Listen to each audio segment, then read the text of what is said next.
Hello friends, welcome to my YouTube channel math with Raj. Math with Raj में आज exercise number है 9, question number है 10। Exercise number है 9 और क्वेश्चन नंबर है 10।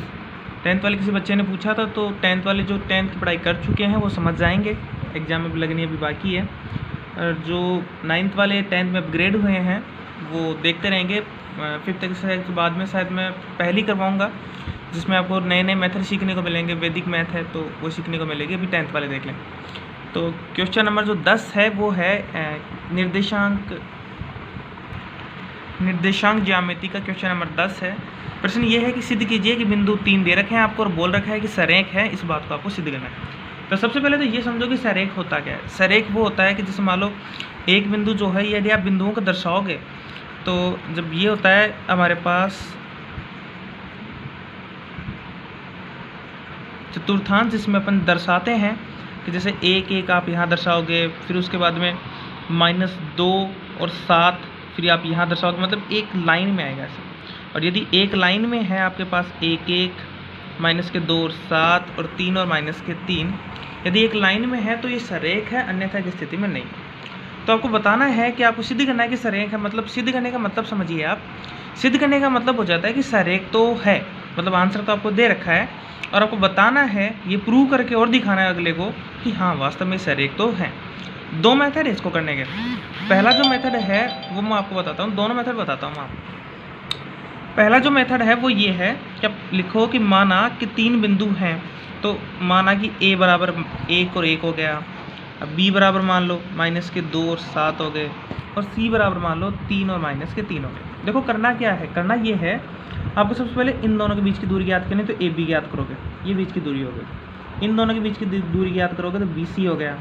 फिर इसके बीच की दूरी ज्ञात करोगे तो सी ए बोल सकते हो या ए सी बोल दो। अब तीनों बिंदुओं के बीच की दूरी ज्ञात करोगे, फिर 2 का योग तीसरे के बराबर यदि आ जाए तो सरेख है, अन्यथा की स्थिति में नहीं है। देखो मैं बताता हूँ कैसे। तो सबसे पहले इन दोनों बिंदुओं के बीच की दूरी ज्ञात करते हो तो ए बी से लिखेंगे।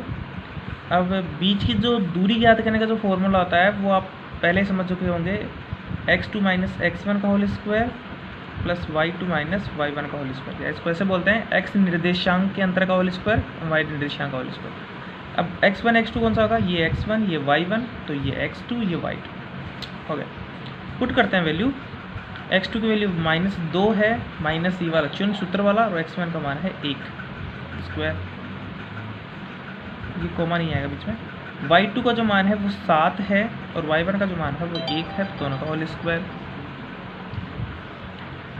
अब देखते जाइए, -2 और -1 मतलब हो गया -3 और इसका स्क्वायर, और 7 में से 1 गया तो 6 का स्क्वायर।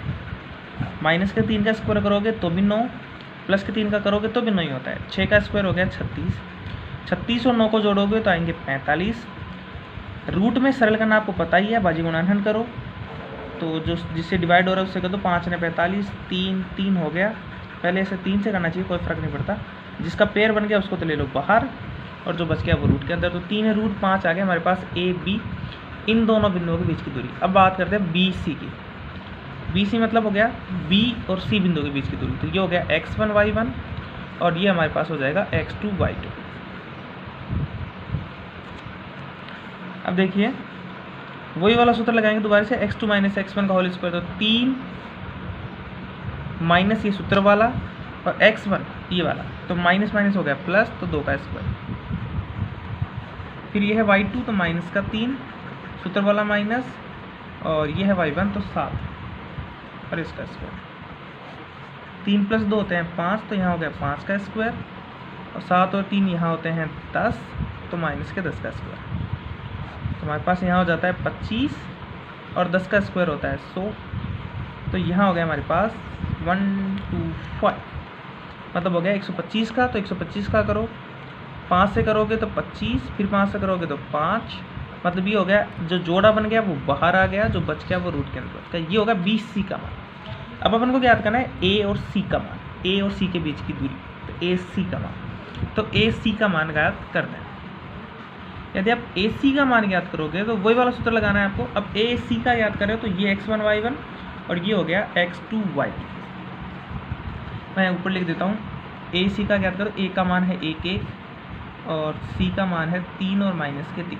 तो ये x1 y1, ये x2 y2। सूत्र क्या है? x2 माइनस x1 का square plus y2 minus y1 का स्क्वायर। तो पुट करते हैं। x2 का मान है 3 माइनस 1 1 का स्क्वायर, y2 का मान है माइनस के 3, y1 का मान है माइनस। देखो ये तो सूत्र वाला माइनस है और इसका मान 1 है। 3 में से 1 गया तो यहाँ बच गया हमारे पास 2, तो 2 का स्क्वायर माइनस के 3 और माइनस का 1 हो गया माइनस के 4, माइनस के 4 का स्क्वायर। 2 का स्क्वायर हो गया 4 और 4 का हो गया 16। 16 और 4 हमारे पास होते हैं 20। तो आप 20 का अंडर रूट निकालो। 2 से करोगे तो यहाँ 10, 2 से करोगे तो 5 और यहाँ 1 हो गया। अब जो 2 बाहर ले लिया रूट 5, अंदर जो पेड़ बन गया उसको बाहर लेते हैं।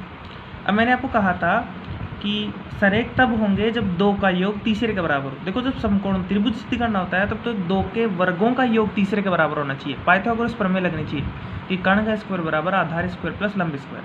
और सरेख सिद्ध करना है तो सीधा सीधा जोड़ो। अपन ये लिख सकते हैं कि ए बी में यदि आप ए सी जोड़ दो तो आपको मिल जाएगी बी सी। देखो ए बी का जो मान निकाला तो वो था 3 रूट 5, ए सी का जो मान निकाला तो वो था 2 रूट 5 और बी सी का रूट जो मान निकाला तो वो था 5 रूट 5। मैंने कहा था रूट में यदि बराबर है तो सिंपल जैसे जोड़ते हो वैसे जोड़ो। 3 और 2 5 और यहाँ रूट 5 और यहाँ भी हो गए 5 रूट 5। ये बराबर है, मतलब आप लिख सकते हो कि इस ए बी प्लस ए सी का जो मान है वो बी सी के बराबर है।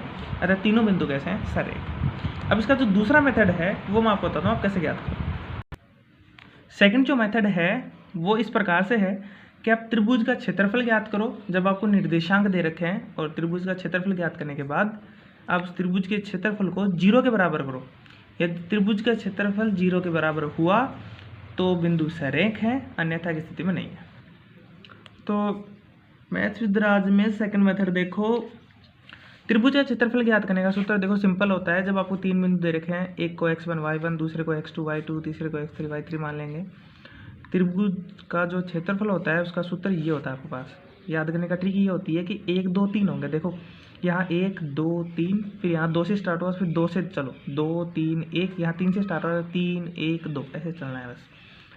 बाहर जो होगा वो x होगा, अंदर जो होंगे वो y होंगे। तो ये फॉर्मूला है, ये आप ध्यान से देख लेना और इसको थोड़ा सा याद कर लेना।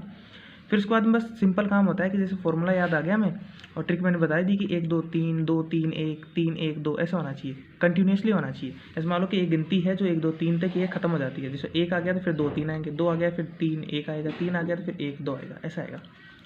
वैल्यू पुट करो। x1 का जो मान है वो 1 है तो 1 पुट किया, y2 का जो मान है वो 7 है तो 7 पुट किया। अब ये वाला सूत्र वाला देखो माइनस, और फिर y3 का जो मान है वो है माइनस के 3, तो माइनस माइनस प्लस हो गया तो यहाँ प्लस 3 हो गया, तो 7 प्लस 3 हो गया। प्लस x2 का जो मान है वो है माइनस के 2, तो माइनस के 2 पुट कर दिया। फिर अपन यहाँ y3 का मान है माइनस के 3, ये सूत्र वाला माइनस, और y1 का मान है 1। x3 का जो मान है वो है 3, तो 3 पुट किया। y1 का जो मान है वो 1 है, फिर ये माइनस वाला चिन्ह, और y2 का जो मान है वो 7 है। 7 में 3 जोड़े तो हमारे पास हो गया 10, 10 को 1 से गुना किया तो 10। ये हो गया हमारे पास माइनस के 2, y3 माइनस y1,